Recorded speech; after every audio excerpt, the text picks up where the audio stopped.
আসসালামু আলাইকুম।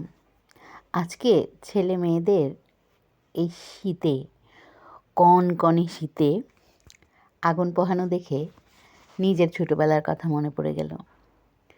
আমাদের সময়ও যখন অনেক শীত পড়তো তখন বিভিন্ন পাতা, জুতা মানে যে জাতীয় সব ফেলে দেওয়া জিনিস আছে আগুনে পোড়ানো যায়, সেই সব কিছু পোড়া দিয়ে এরকম সবাই মিলে চাচাতো, ফুফাতো, মামাতো, ভাই বোনেরা মিলে এবং বড় বাবা, চাচা সবাই মিলে উঠানে আগুন জ্বালিয়ে বসতাম। আমাদের আসলে খুব মজার দিন কেটেছে। আমরা খুব আনন্দ করে কাটিয়েছি। আমাদের যৌথ পরিবার ছিল এবং সবার প্রতি সবার খুব টান ছিল। এখনও অনেক টান আমাদের।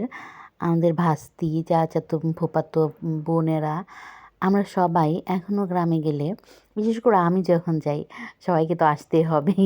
একটা রাত হলেও আমরা সবাই একসাথে থাকি এবং সারা রাত গল্প করে, গান করে, মজা করে মানে একভাবে কাটাই। খাওয়াটা বিষয় না, এবং আমরা যারা খাবার, পোশাক এগুলোকে কম মূল্যায়ন করি, আনন্দটাকে বেশি দাম দিই, এই ভাই বোনেরাই আমরা সবাই আসলে একসাথে হই বেশি।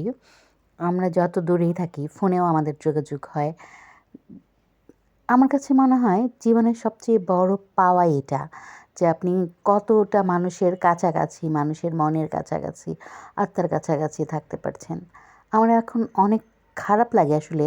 দিনটা মনে হয় পাল্টেই যাচ্ছে। আমি আমার ঘর দেখেই বুঝি, আমি অন্যেরটা বলবো না। মানে আমরা আমাদের বাবা মায়ের জন্য যতটা মায়া করেছি, বর্তমান যুগের ছেলেমেয়েরা অতটা মায়া আসলে করে না। মানে তাদের আসলে অতটা মায়া মনে হয় দিয়েই আল্লাহ জন্ম দেয়নি, বা পারিবারিক ওই রকম আসলে ওইভাবে তারা বড়ও হয় না আমরা যেভাবে বড় হয়েছি আসলে। কারণ আমাদের পাশে আমরা সবাইকে পেয়েছি, চাচা, ফুপু, নানা, দাদা, দাদি সবাইকে নিয়ে বড় হয়েছি। ওরা তো আসলে একা একা শহরে বড় হয়। প্লাস গ্রামেও এখন মানুষ একা থাকতেই পছন্দ করে। সবাই দেখা যায় যে ঘর বাড়ি ভালো করে দিয়ে নিয়েছে, অ্যাটাচড বাথ এই সেই, মানে সবাই ঘরে থাকতেই পছন্দ করে। সো আস্তে আস্তে সেই আগের ভালোবাসাটা হারিয়েই যাচ্ছে। ওরকমভাবে আসলে বাবা মার প্রতি টানটাই অনুভব করে না। যেমন আমরা অনেক কিছুতে বাবা মায়ের উপর নির্ভর ছিলাম।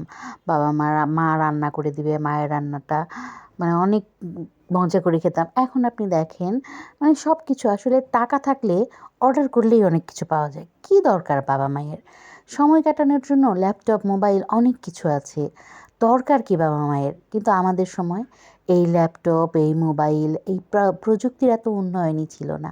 আমাদের মজা করার মেইন মাধ্যম ছিল পড়াশোনা শেষে, কাজ শেষে মানে সবাই মিলে আড্ডা দেওয়া। এটার মধ্যে যে আমরা কী মজা পেয়েছি, এই আনন্দটা আমাদের ছেলেমেয়েরা কখনোই পায়নি, কখনো পাবেও না।